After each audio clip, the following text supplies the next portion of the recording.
नमस्कार. प्रशांत जावरे बोलतोय. हा साहेब बोला. तुमच्या विषयी आत्ताच म्हणजे मी सोशल मीडियावरती एक क्लिप पाहिली फिरतीये हा तुमचा आणि भारतीय जनता पार्टीचे विश्वनाथ कोलते यांचा ते वाद दिसतोय समोर समोर आणि आमदार साहेब पण त्याच्यामध्ये मध्यस्थी करतात दाते सर. तर नक्की हा काय प्रकार घडला होता तुम्हाला विचारासाठी फोन केलाय मी. आदरणीय प्रशांतराव, कुठल्याही पद्धतीचा वाद झालेला नाही. बरं राज्यस्तरीय तीर्थक्षेत्र ब दर्जा हा दिभोयऱ्याच्या अंबिका माता देवीला मिळाला. बरं तो मिळण्यासाठी आमदार दाते सरांचे खूप प्रयत्न आहेत.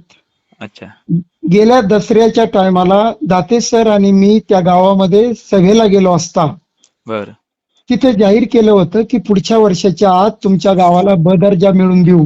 बरं आणि मी एक वारकऱ्यांचा सेवक आणि एक वारकऱ्यांचा शिपाई हा म्हणून त्या फाईलचा मुंबईला मला अनुभव आहे निळोबारायांचा ब दर्जा मिळाल्याचा. अच्छा तर त्याचा पाठपुरावा मी करेन. हा तर 10 ते 12 वेळा मुंबईला ती फाईल पाठपुरावा करण्याची ट्रस्टचे अध्यक्ष शिवाजीराव जाधव यांनी माझ्याकडे ती फाईल दिली, अच्छा आमदार साहेबांनी माझ्याकडे. हा ती फाईलचा मी पुरेपूर पाठपुरावा केला, सार्वजनिक बांधकाम खात्याकडे केला, फायनान्स डिपार्टमेंटकडे केला, जिल्हा ते राज्याच्या नियोजन समिती नियोजन शासन डिपार्टमेंटकडे केला.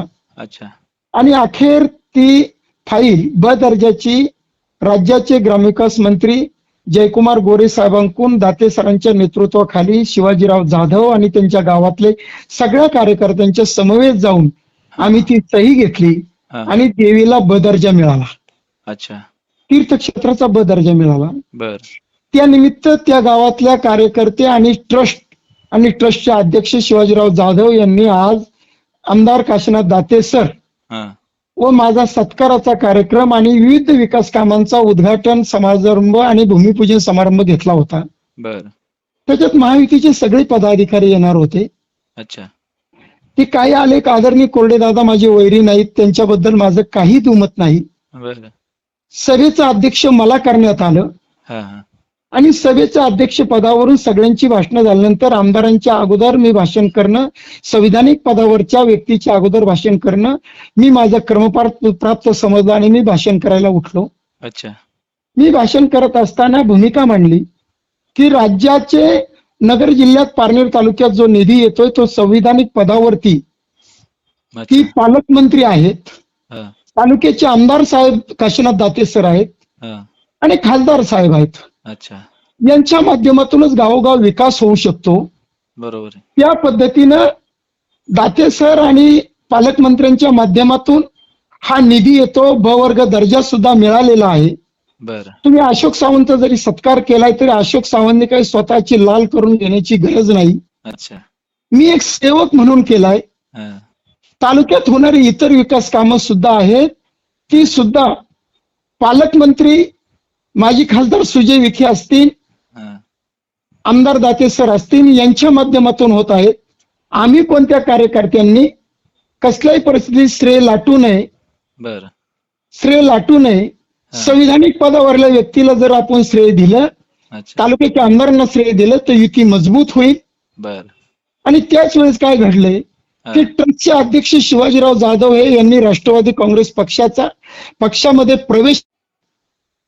प्रवेश करायचे त्यांनी घोषित केलं त्यांच्या भाषणात बर आणि त्याला दुजोरा मी जिल्हाध्यक्ष या नात्याने दिला.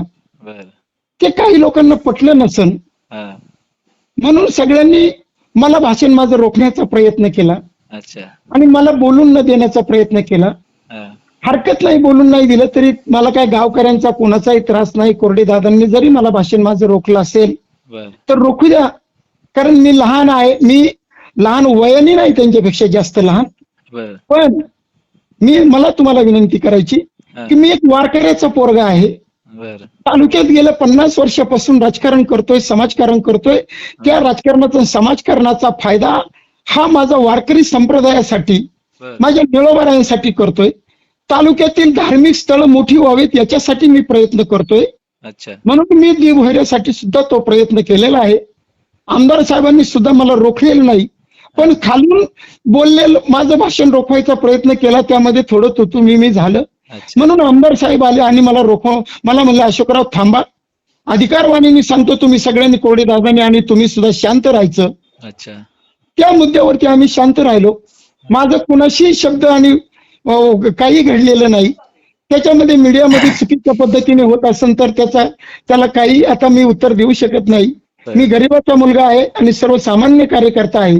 मी एवढंच सांगतो, तालुक्याच्या जनतेला अशोक सावंतचा स्वभाव काय आहे आणि तालुक्यातील हजारो जे वारकरी पंढरपूरला चालतात त्यांना माहिती आहे अशोक सावंत काय आहे.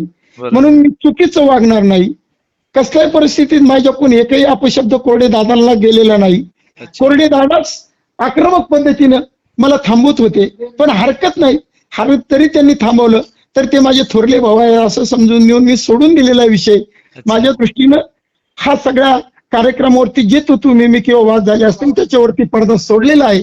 मी महायुतीचा घटक पक्षाचा जिल्हाध्यक्ष असल्याने मी सगळ्यांशी संयमाने वागतोय आणि उद्याही वागणार आहे. त्यामुळं काही माझ्याकडून चुकलेलं नाही हे तुम्हाला मी आवर्जून सांगतो. आमदार साहेब आणि पालकमंत्री किंवा कोणाचाही वरिष्ठांचा अवमान होईल असं मी वागत नाही आणि वागलेलो नाही. साहेब सावंत साहेब, आणखी एक तुम्हाला छोटा प्रश्न विचारतो. आता फोनवर विचारणं किती क्रमतात माहित नाही, परंतु आता भविष्यात जिल्हा परिषद निवडणूक आलेल्या आहे, पंचायत समिती निवडणूक आलेल्या आहे. आपण दोघंही एकाच गटातून प्रतिनिधित्व करताय. आपल्या वादाचा भविष्यात महायुतीतल्या त्या जागेवरती परिणाम होणार नाही किंवा म्हणजे परिणाम होऊ शकतो, यासाठी आपण जिल्हाध्यक्ष म्हणून काय काळजी घ्याल बा?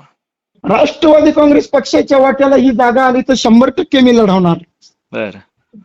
आणि राष्ट्रवादीच्या जागे वाट्यावर जर जागा नाही आली आणि जरी भाजपला जरी जागा गेली आणि त्याच्यावर ते जरी उमेदवार असले, अच्छा, कोरडे दादा, तरी मी प्रामाणिकपणे युती धर्म निभावणार.